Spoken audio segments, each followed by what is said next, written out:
First, the three flat LED screens are one 500x1000mm EA1000H4 and two 500x500mm EA500H4.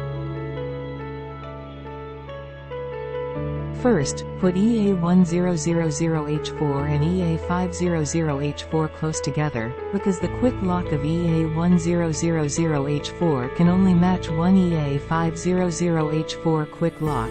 We lock the one below.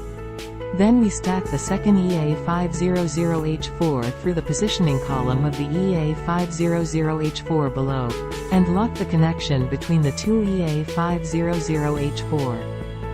Then we lock the quick lock of the second EA500H4 and EA1000H4 again. In this way, we have completed the splicing of EA1000H4 and EA500H4.